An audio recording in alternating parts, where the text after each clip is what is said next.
Bismillahirrahmanirrahim. Assalamualaikum warahmatullahi wabarakatuh. Alhamdulillahi hamdan kathiran tayyiban mubarakan fih kama yuhibbu rabbuna wa yardah. Wa ashhadu an la ilaha illallah wahdahu la syarika lah.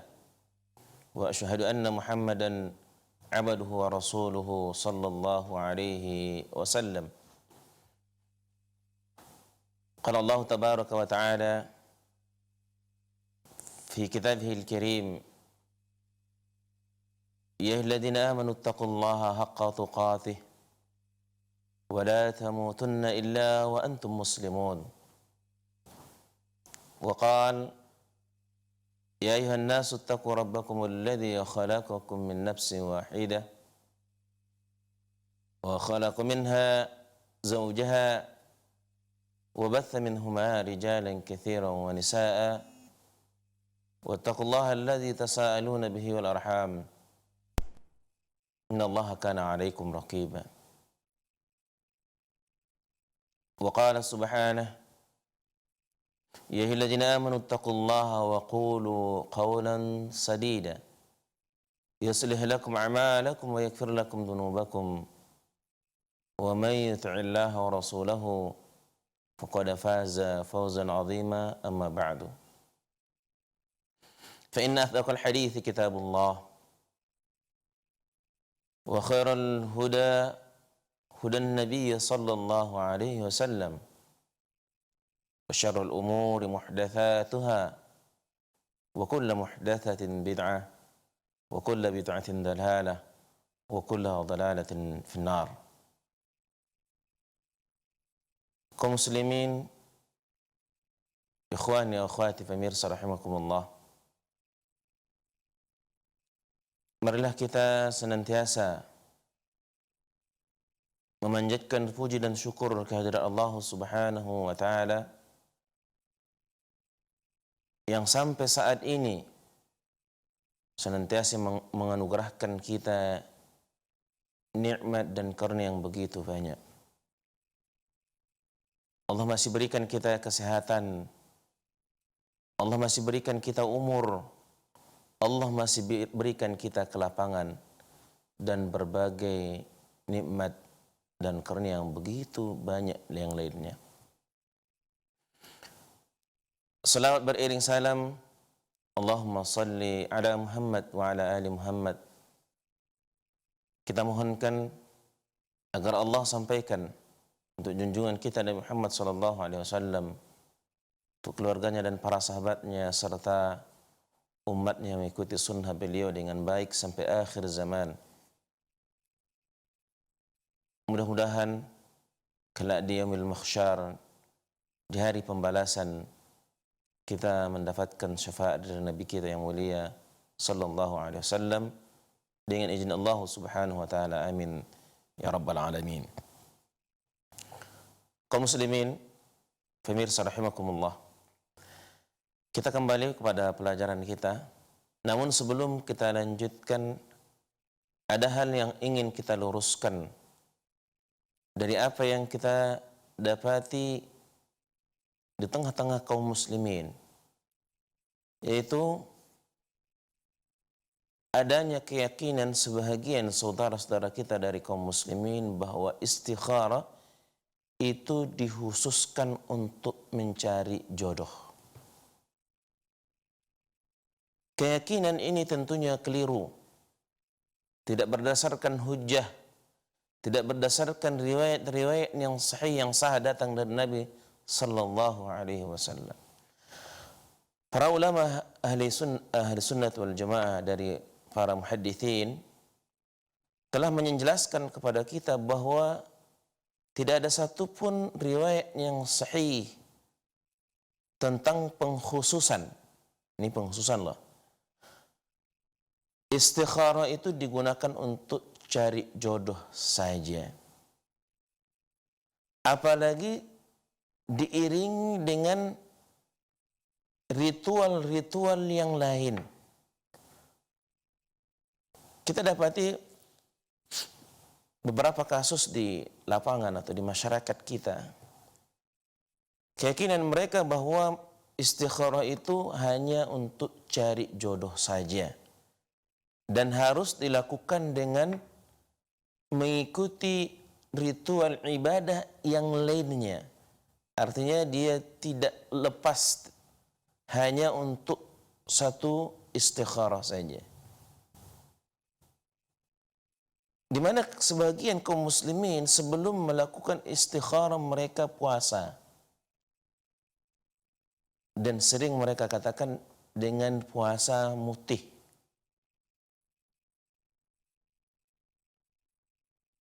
Berdasarkan keyakinan mereka, mereka berpuasa beberapa hari yang tidak boleh mengkonsumsi kecuali hanya makan dengan nasi tok, dengan nasi putih saja.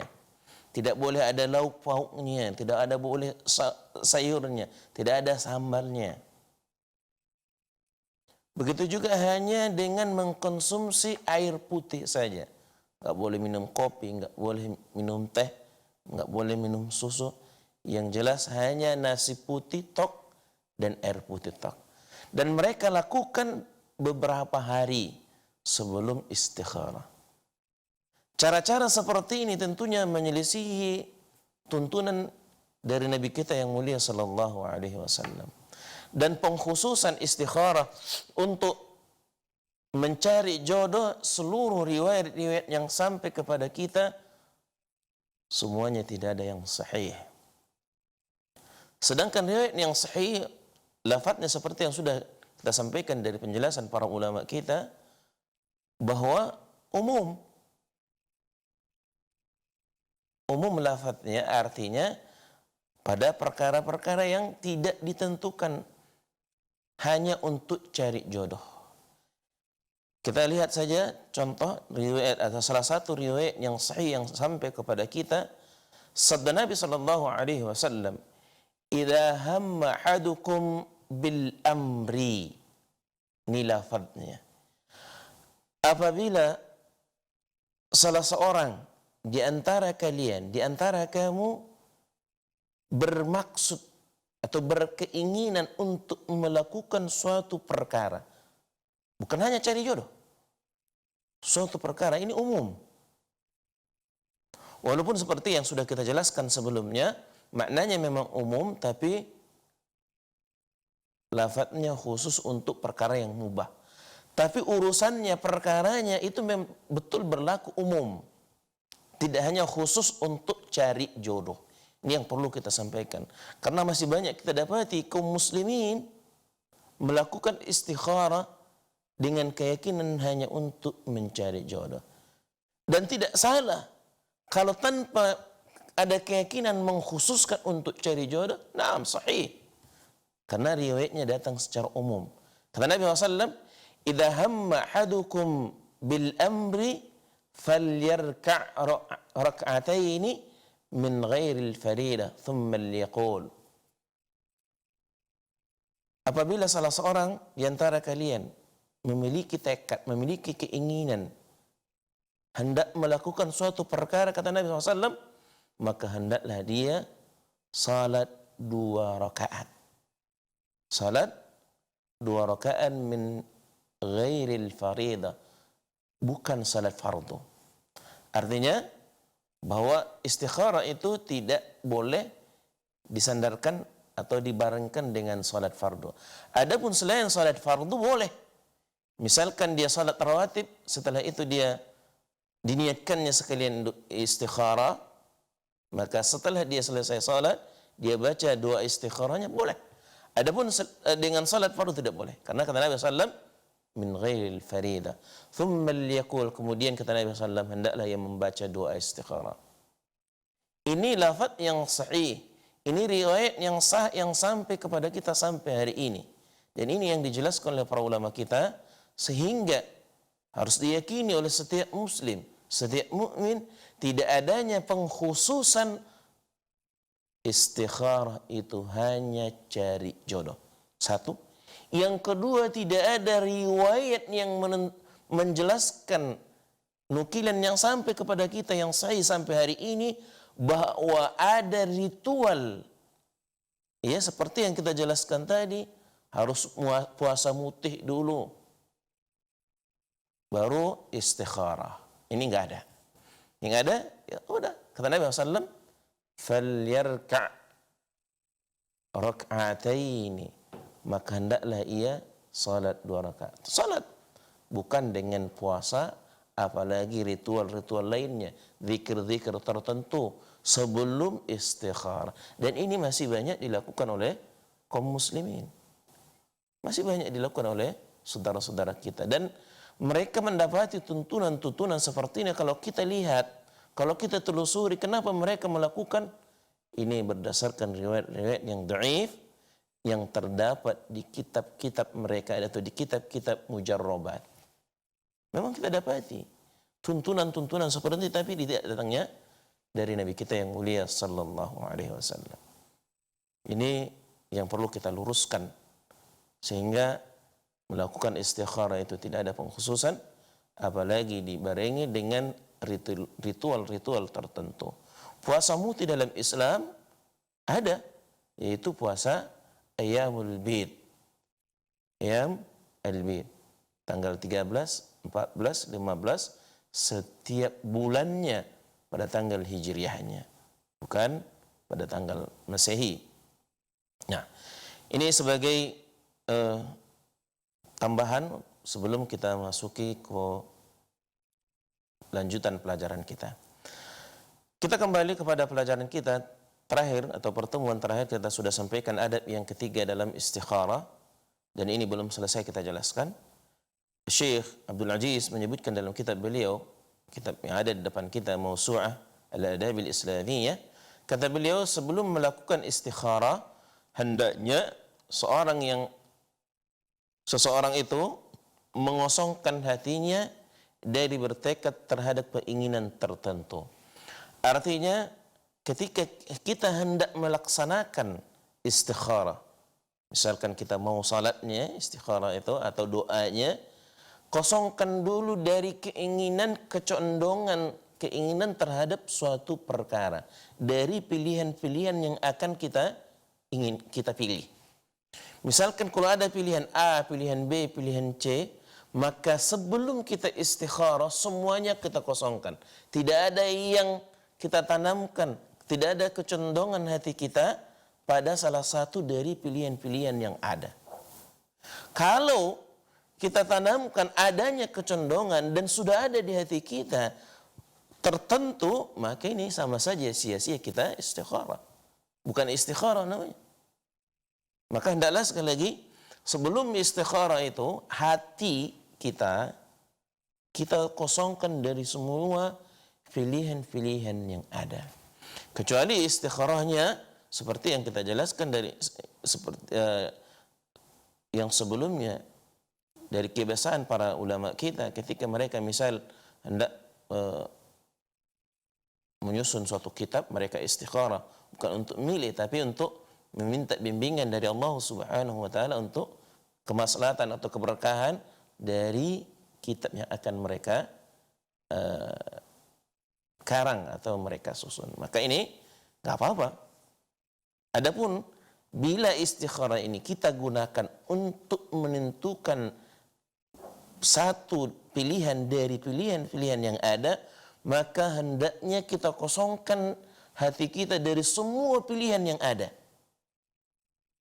Misal, seperti yang kita sebutkan tadi, mau cari jodoh.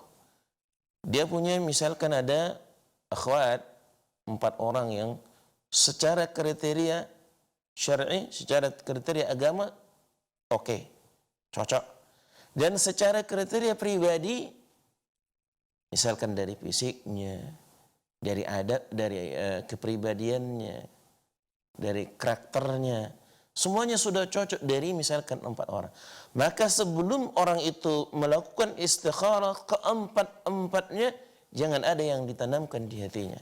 Semuanya dia lepaskan, semuanya dia lupakan, dan dia fokus ingin mencari jawaban dari petunjuk Allah Subhanahu wa taala. Dan dia menunggu, ya, menunggu apa yang akan diilhamkan, diberi petunjuk oleh Allah Subhanahu wa taala kepadanya dari pilihan-pilihan yang ada. Sekali lagi, kalau dia sudah ada yang condong dan dia ada di hati, maka ini percuma, sia-sia dia melakukan istikharah. Kita lihat bagaimana penjelasan Syekh di sini. Kata beliau, apabila seorang melakukan istikharah sementara ia telah menentukan salah satu dari dua urusan, dia suka kepadanya dan bertekad untuk melakukannya, berarti ia telah mengambil ketetapan terlebih dahulu. Artinya sudah, kalau memang sudah ada di hatinya, nggak perlu lagi dia istikharah. Tidak, kalau dia sudah bertekad dengan satu yang hendak ia lakukan, maka nggak perlu. Dengan demikian berarti tidak ada makna baginya istikharah lagi. Nah ini dia, tidak ada lagi makna baginya melakukan istikharah. Karena apapun, walaupun dia lakukan nanti, maka kecondongan hatinya terhadap pilihan tertentu tadi, ini akan mengalahkan bisikan yang datang ke hatinya dari petunjuk Allah Subhanahu wa taala. Ini biasanya seperti itu. Saya ulang. Keinginan hatinya, tekad yang ada di sana, kalau dia sudah punya pilihan tertentu dari pilihan-pilihan itu, dan dia sudah ada di hatinya, maka itu akan mengalahkan bisikan petunjuk yang akan muncul di hatinya. Karena dia tidak akan melupakan perkara itu, pilihan tersebut. Maka dengan demikian, berarti tidak bermakna lagi baginya, tidak berarti lagi baginya untuk melakukan istikharah.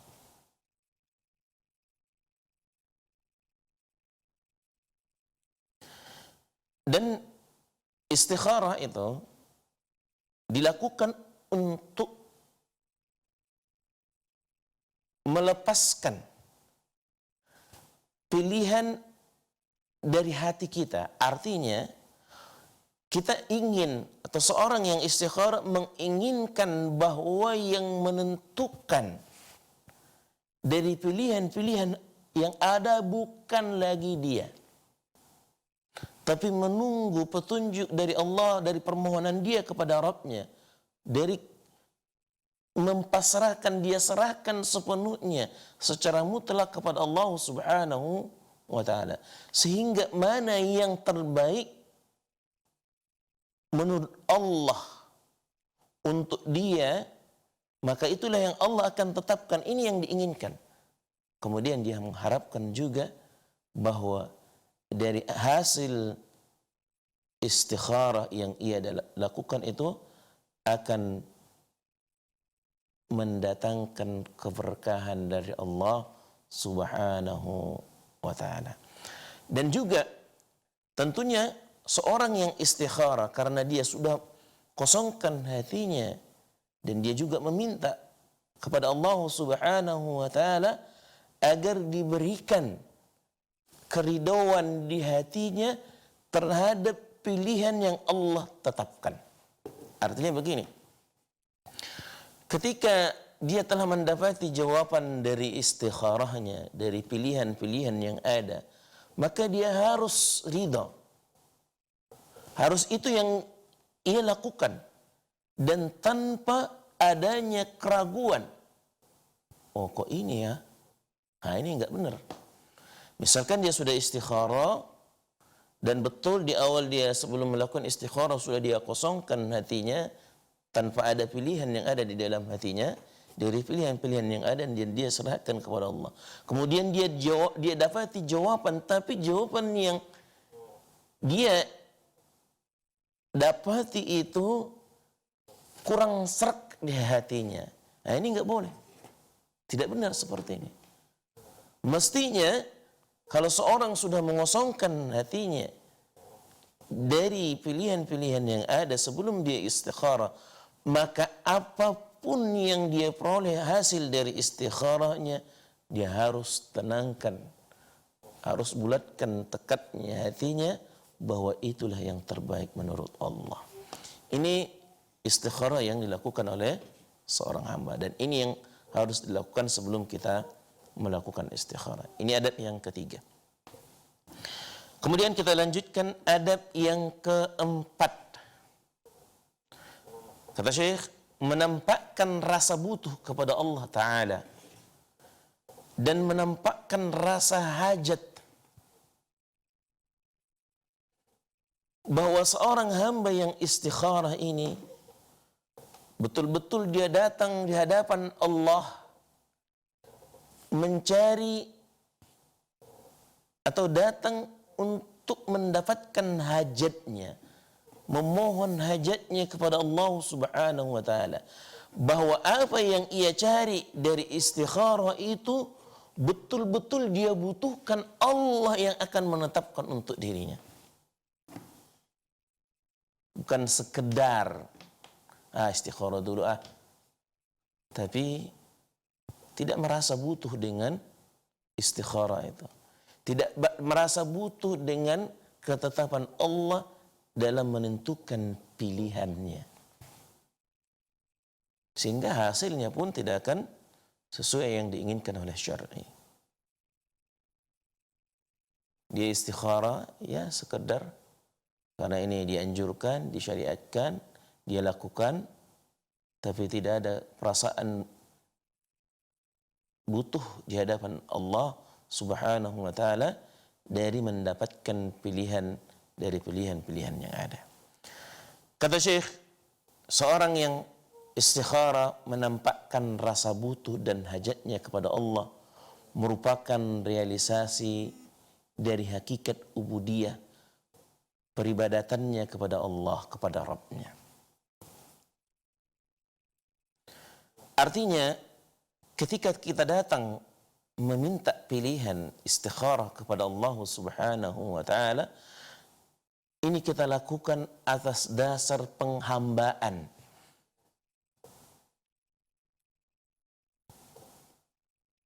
Ubudiyah kita kepada Allah Subhanahu wa taala, bahwa kita ini adalah hamba yang fakir, bahwa kita ini adalah hamba yang lemah, yang benar-benar sangat membutuhkan Allah. Dan ini merupakan realisasi ya, pembuktian dari ubudiyah, penghambaan kita di hadapan Allah Subhanahu wa taala.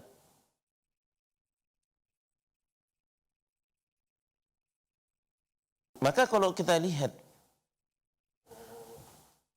apa yang dilakukan oleh kaum muslimin pada hari ini,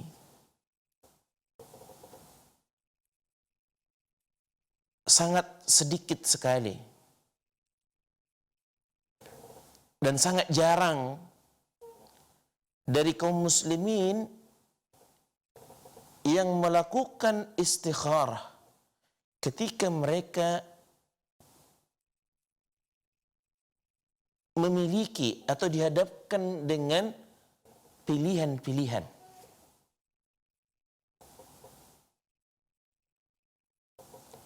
Kenapa demikian? Karena memang kita akui, kita sadari bahwa kondisi umat ini, kondisi kaum muslimin, penghambaan diri mereka kepada Allah Subhanahu wa taala sangatlah minim. Perasaan mereka butuh kepada Allah Subhanahu wa taala dari perkara-perkara mereka sangat kecil.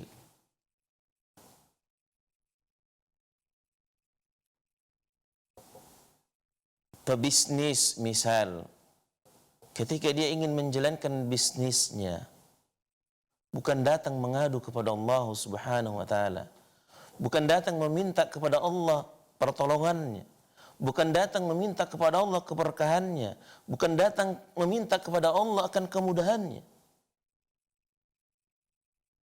Berapa banyak pengusaha, pebisnis di negeri kita ini yang mendatangi tempat-tempat keramat, kuburan-kuburan keramat. Wallahi ikhwati fillah, kita dapati informasi yang akurat bahwa sangat banyak dari pejabat-pejabat di negeri ini sebelum mereka mencalonkan dirinya sebagai pejabat, mereka mendatangi tempat-tempat keramat, mendatangi kuburan-kuburan keramat, mendatangi tempat-tempat yang mereka lakukan di sana persembahan-persembahan. Satu contoh ini yang kita dapati dari teman-teman kita di sana. Sangat banyak dari pejabat di negeri ini sebelum mereka mencalonkan menjabat, mereka datang ke pelabuhan yang ada di pantai Laut Selatan di Pulau Jawa. Pelabuhan Ratu misal, di Sukabumi. Tidak jarang dari pejabat kita, apakah itu dari pemerintahannya atau DPR, MPR-nya, sering datang ke sana. Belum lagi kita dapati mereka mendatangi atau memiliki dukun yang selalu punya ritual untuk menguatkan sampai mereka menjadi pejabat, dan setelah mereka menjadi pejabat pun mereka masih menggunakan dukun. Begitu juga pengusaha-pengusaha yang ada di negeri ini. Dengan kata lain, apa yang dipraktikkan oleh kaum muslimin menceritakan, menjelaskan kepada kita jauhnya penghambaan ubudiyah mereka kepada Allah Subhanahu wa taala. Sehingga sangat jarang dari saudara-saudara kita kaum muslimin ketika mereka punya pilihan, mereka melakukan istikharah kepada Allah. Karena ubudiyah perkara penghambaan diri, peribadatan kepada Allah sangat minim dilakukan oleh saudara-saudara kita. Maka tidak heran kalau lalu kemudian kita dapati masjid-masjid, musalla sepi dari kaum muslimin. Hanya mungkin Jumatan rame. Kenapa coba bisa Jumatannya rame sedangkan yang lainnya tidak? Apalagi subuh, Allahu Akbar, sepi, drastis kemajuannya pesat antara solat maghrib dibandingkan dengan solat subuh. Apalagi kalau kita bandingkan antara salat subuh dengan salat Jumat. Berapa persen kemajuan sopnya? Semakin ke depan semuanya. Allahu Akbar. Maka kalau kondisi seperti ini, bagaimana umat, bagaimana seorang hamba akan datang kepada Rabbnya, datang kepada Allah dengan rasa butuh dan sebagai pembuktian akan ubudiyahnya, penghambaan dirinya, peribadatannya kepada Allah. Kalau kondisinya seperti ini kaum muslimin, maka barang tentu sudah pasti akan jarang dari saudara-saudara kita kaum muslimin yang melakukan istikharah. Padahal di hadapan mereka ada pilihan-pilihan. Satu contoh lagi. Ketika seorang ingin mencari pasangan hidupnya atau jodoh, yang mereka lakukan jauh dari pembuktian ubudiyah mereka, ketaatan mereka kepada Rabbnya, kepada Allah Subhanahu wa taala. Apa yang dilakukan oleh orang yang sekarang kita lihat? Pertama, langkah yang menurut mereka pertama dan utama harus dilakukan untuk mendapatkan jodoh yang ideal bagi mereka, pacaran bertahun-tahun.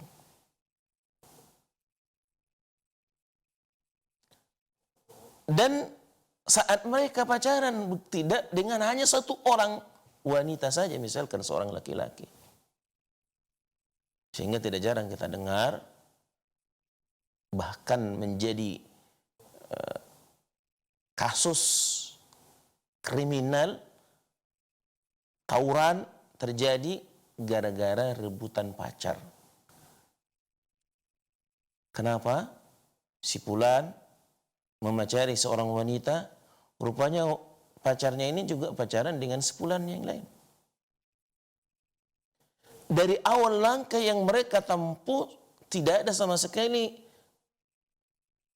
menampakkan ubudiyah, ketaatan mereka terhadap Allah.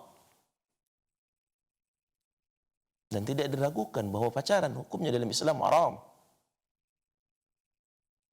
Dan pacaran ini tidak diragukan bahwa ini termasuk apa yang dilarang oleh Allah Subhanahu wa taala dalam Al-Qur'an. Allah katakan la taqrabuz zina. Dan pacaran merupakan wasilah, sarana yang mengakibatkan banyak orang melakukan zina. Ini yang ditempuh oleh kaum muslimin hari ini. Kemudian ketika dia banyak pilihan, jangan harapkan dia akan datang lagi dengan istikharah kepada Allah dalam situasi seperti ini. Yang didatangi apa? Dukun. Yang didatangi apa? Paranormal. Yang didatangi apa? Tempat-tempat keramat. Enggak lagi datang kepada Allah. Ini tidak bisa kita pungkiri. Ini kenyataan yang kita dapati di lapangan. Praktek perdukunan, paranormal, atau yang katanya alternatif. Allah Akbar. Ini semua apa yang telah Rasulullah gambarkan kepada kita, yusammuna bi ghairi ismihi. Mereka akan buat nama-nama yang bukan namanya, tapi hakikatnya itu. Ini yang kita dapati. Maka sehingga kaum muslimin, kalau sudah langkah mereka dari awal sudah salah, sudah menyelisihi ketentuan Allah, ketentuan syariat Islam, maka akan sulit rasanya kita dapati kaum muslimin ketika misalkan yang tadinya sudah dia awali dengan pacaran, katanya agar mengenal, ta'aruf, atau sekarang orang ya sebagian besar ya, nah mengatakan dengan ta'aruf, padahal hakikatnya pacaran. Yusammuna bi ghairi ismihi. Mereka katakan ta'aruf, tapi pada hakikatnya, kenyataannya, prakteknya di lapangan mereka pacaran. Padahal Islam tidak mengizinkan kita untuk itu. Padahal Allah Subhanahu wa taala dan Rasulnya tidak mengizinkan umat hambanya Allah ini untuk melakukan itu.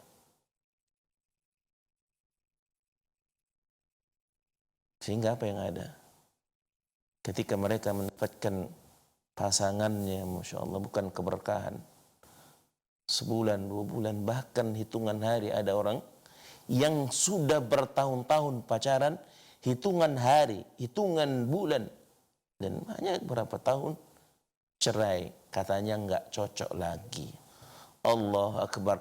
Mana pembuktian mereka yang bertahun-tahun, setahun, 2 tahun, bahkan ada yang 5 tahun lebih ke atas pacaran, hanya hitungan bulan cerai dengan alasan tidak ada lagi kecocokannya. Mana kecocokan yang mereka lakukan selama ini? Karena mereka jauh dari apa yang Allah perintahkan mereka untuk lakukan.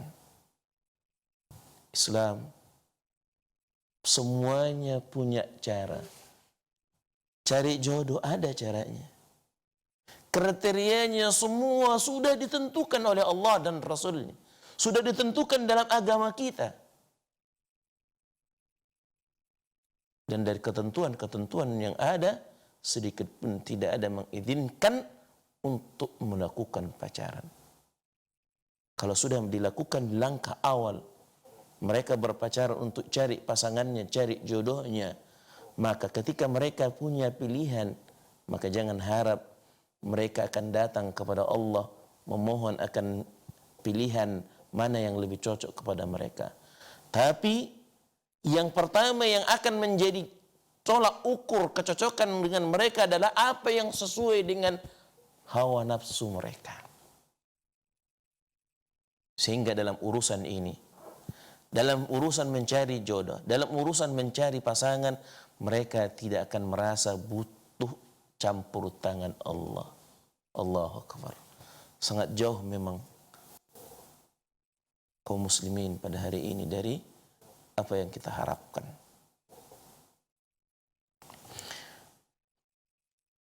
Kemudian kata beliau, kata Syekh di sini, sesungguhnya sesuatu yang sangat bermanfaat bagi seorang hamba adalah ketundukan di hadapan Allah, menunjukkan kelemahan dan hajatnya kepada Rabb-Nya.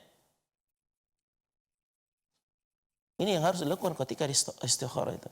Bahwa dia datang kepada Allah Subhanahu wa taala menunjukkan akan ketundukan, dan ini yang akan memberikan manfaat dan memberikan jawaban yang benar yang sesuai dengan tuntunan syar'i.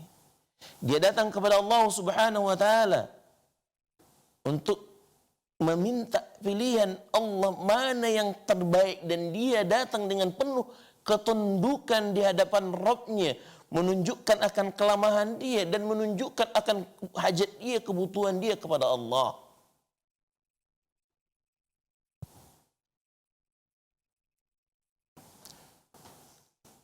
Kalau ini kondisi seorang yang datang istikharah kepada Allah Subhanahu wa taala, kemudian kata Syekh, dalam situasi, dalam kondisi seperti inilah hampir-hampir kita katakan, kata beliau, ketika dia akan memohon kepada Allah, ketika dia akan berdoa kepada Allah Subhanahu wa taala, hampir-hampir dipastikan bahwa doanya tidak akan ditolak oleh Allah yang Maha Pengasih, yang Maha Penyayang.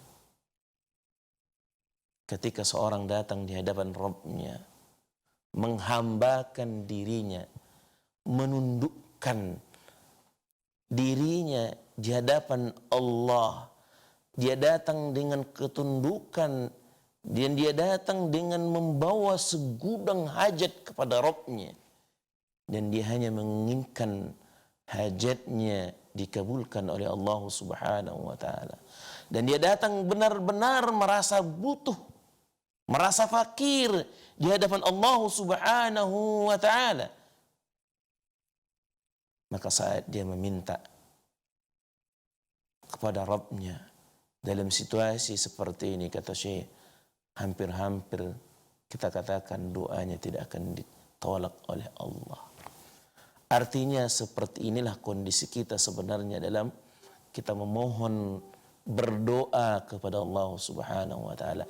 Inilah kondisi kita, hakikat yang sebenarnya saat kita memohon kapanpun kepada Allah, bukan terkhusus, ya. Ini tambahan dari kita, bukan hanya khusus kondisi kita dalam keadaan istikharah baru seperti ini, enggak.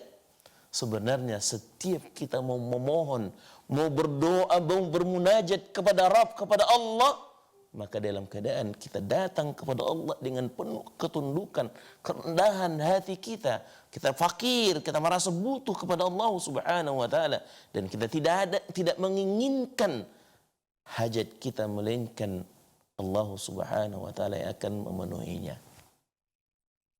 Ini Masya Allah.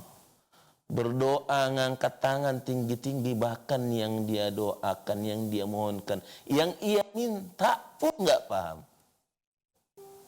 Apalagi seperti yang sering kita sampaikan, kalau berdoanya berjamaah, dia kurang sehat atau sakit, dia ingin meminta kesembuhan sebenarnya kepada Allah, tapi karena imamnya meminta kekayaan, meminta wibawa, meminta agar dihormati, dia bilang amin amin aja di belakang.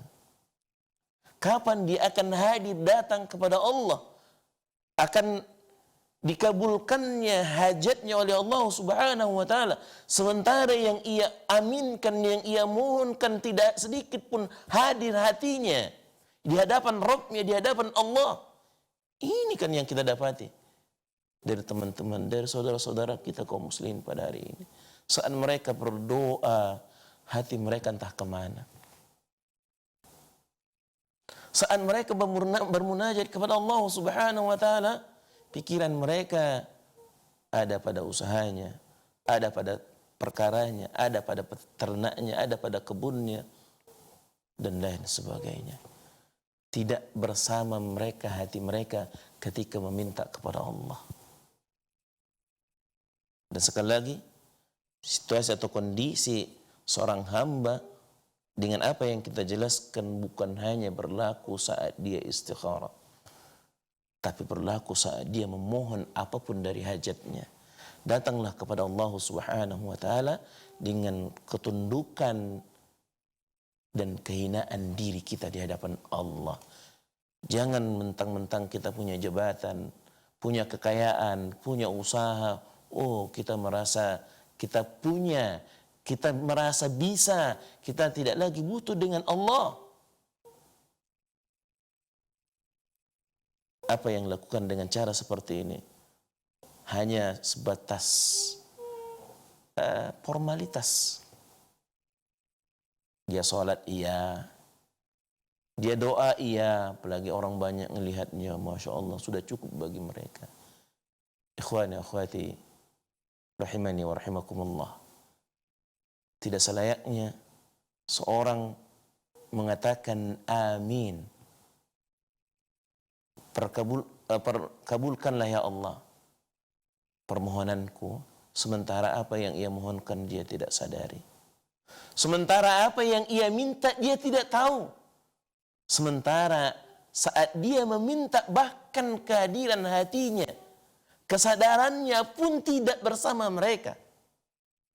Tidak jarang kita lihat saat mereka berdoa sambil bercanda, sambil ketawa-ketawa, sambil senyum-senyum. Apalagi imamnya sudah meneteskan air mata menangis, ada saja yang masih ketawa. Allahu Akbar. Kenapa? Imamnya sudah nangis pun masih ada yang ketawa. Karena betul-betul menampakkan kepada kita bahwa kehadiran hati mereka saat mereka di hadapan Allah, konsentrasi kesadaran mereka tidak full, tidak sepenuhnya ada di diri mereka saat itu. Sehingga yang ada, apa yang mereka minta, apa yang mereka mohonkan, hanya formalitas saja. Mereka sudah sholat, iya. Mereka sudah doa, iya. Dan seterusnya. Dan bahkan ibadah mereka, kebanyakan kaum muslimin atau banyak dari saudara-saudara kita, saat mereka melakukan ibadah pun situasinya sama seperti itu. Salat Allahu Akbar, dia mengatakan Allah Maha Besar, tapi pikirannya masih lebih condong kepada perkara urusan-urusan dunia dia. Allahu Akbar di pikirannya masih ada di kebunnya, di sawahnya. Allahu Akbar pikirannya masih ada di bisnisnya, di jabatannya, dan seterusnya. Bahkan bisa saja saat mereka sholat dari takbiratul ihram sampai salam, entah berapa di benak mereka. Dan tidak hadir dengan apa yang mereka ucapkan. Saat mereka membaca doa iftitah, saat mereka membaca Al-Fatihah, saat mereka membaca surah, saat mereka ruku, i'tidal, dan seterusnya. Bahkan mereka tidak menyadari apa yang mereka ucapkan. Maka sangat pantas, sangat wajar kalau kemudian ibadah yang mereka lakukan Allah tidak mendatangkan manfaat, tidak mendatangkan athar, tidak mendatangkan ketenangan ke dalam jiwa mereka. Sehingga salat bagi mereka bukan suatu ketenangan. Salat bersujud di hadapan Rabbnya bukan suatu kebanggaan, kebahagiaan hati mereka. Banyakkah saudara kita seperti ini? Nah, iya. Masih banyak saudara kita kaum muslimin yang seperti ini. Saat mereka salat, mereka tidak mendapatkan kebahagiaan dari salat mereka. Apalagi kalau mereka sudah salat, sudah selesai salat, makin gak ada lagi kebahagiaan. Kenapa? Karena saat mereka ibadah, Saat mereka datang di hadapan Rabbnya, mereka tidak datang dengan penuh ketundukan. Tidak datang dengan membawa hajat mereka di hadapan Rabbnya. Mereka masih berharap dengan rezeki, nikmat mereka dari ikhtiar, dari usaha, dari bisnis mereka. Mereka masih meyakini bahwa yang menentukan rezeki mereka adalah dari apa yang mereka lakukan. Mereka tidak menyadari bahwa semuanya hajat hamba, hajat makhluk ada di tangan Rabb mereka, ada di tangan Allah, dan Allah telah tentukan untuk mereka. Tugas kita datang ke muka bumi ini hanya untuk menghambakan diri di hadapan Allah. Ikhwani, akhwati, pemirsa rahimakumullah.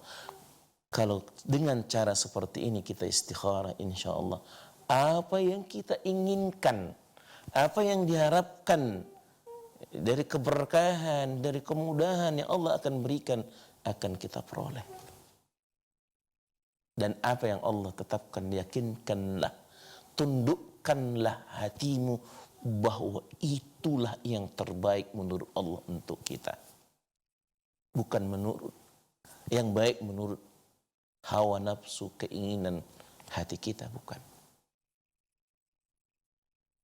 Makanya kita sebelum melakukan istikharah itu harus kita kosongkan dari pilihan-pilihan yang ada, agar apa yang sebenar-benarnya baik menurut Allah, yang akan Allah berkahi untuk kita, kita dapati sesuai dengan apa yang Allah mau.